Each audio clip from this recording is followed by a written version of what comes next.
You've seen the president for weeks and months now complain about the Fed and Fed Chairman Powell. And I think this attack just in on what he says is a Biden political appointee, suggesting that there's some games playing with the jobs numbers. I think you could put it in that same bucket of criticizing the bearer of some bad news, whether it's a decision to delay rate cuts or in this case, some jobs numbers that clearly weren't something the president was hoping to see today, especially as he's in the middle of proclaiming tariffs on U.S. trading partners. Jen, if you would, sit tight, because we want to come back to you on tariff and get an update on that. But we want to bring back Michael McKee, of course, who covers the Fed and the global economy. Mike, who is this individual?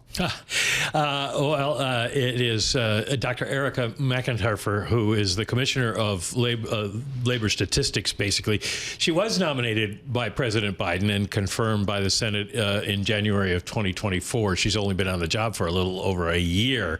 But this is a kind of outrageous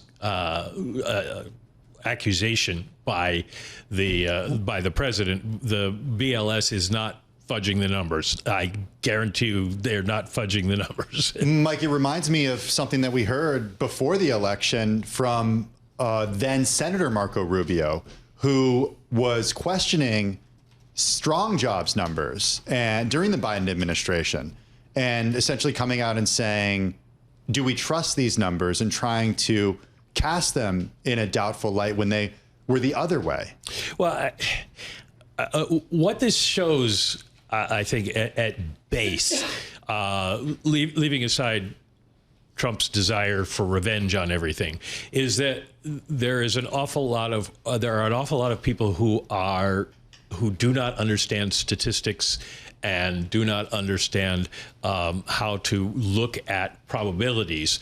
The government in the report on jobs, the government notes that there is a margin of error of a little over 100,000 jobs per month. So we got 73,000. It could have been 173,000, or it could have been negative 17,000, and those would have been statistically valid results. You can't have a perfect number each time. We don't count every single person. Plus, it depends on how many companies send back their results at the right time, and that is that is a problem that we have seen more and more, that the government isn't getting the responses that they need. And then there's the statistical adjustment problem we talked about, where you're trying to account for changes in the labor force month to month. And that's been true under President Trump, under President Biden, under President Obama. This statistical variation, that it could have been 100 more or 100 less. That hasn't changed. That's been true since 1923 when they started doing these surveys. Mike, we rely on this data, whether it's the world does, to be quite honest, absolutely. Right? That our data is investors rely on it, traders rely on it, macroeconomics professors rely on this. I mean, economists rely on this stuff. Over the last few years, when we've been talking about data from China, for example, sometimes we ask the question, can we trust the data coming out of a certain country? Is that an issue in the United States if this type of thing becomes politicized? Oh, it's definitely an issue. The United States is the gold standard of economic statistics, and it has been eroded, the ability to produce the best statistics, because there's no constituency on Capitol Hill that is pounding on congressmen's doors saying, give more money to statistics. So every time they need to cut a little something here or there in the budget because they're spending on something else, they say, we'll take it out of the BLS or the BEA or the Census Bureau, and they won't notice, but they do. You end up with a degraded ability to get an accurate number, but that doesn't mean they're not statistically valid within the parameters of the margins of error, which are published, and all of the methodology for all of the statistics is published by all of these agencies, and the rest of the world would love to have the statistics that we have. Is it unfair for me to ask that when the numbers came out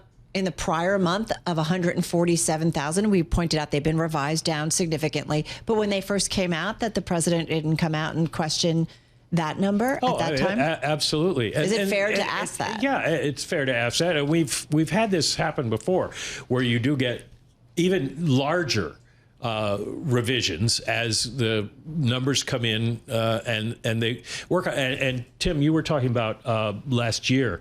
What the government does is they survey establishments around the country for how many people are on their payrolls, and as I said, they don't always get all of them back, etc. And they try to make it as accurate as possible. But then what they do is once a year. But they do it every quarter, but they do a cross-check against people's tax records. So you can see how many people were on payrolls by what was withheld. And those numbers showed last year a significant overcount in jobs. And this year, they're expecting the same thing, that they have overcounted. And then they go back and they change the numbers and make them agree with the more accurate tax numbers. But that's just a normal statistical adjustment that's made. And, we do that with GDP. You get an adjustment after 5 years because they look at tax records and they see what was actually happening. Michael McKee doing double duty for us again on that headline. President Trump saying he will fire a labor statistics head after this morning's weak jobs report. It's just outrageous.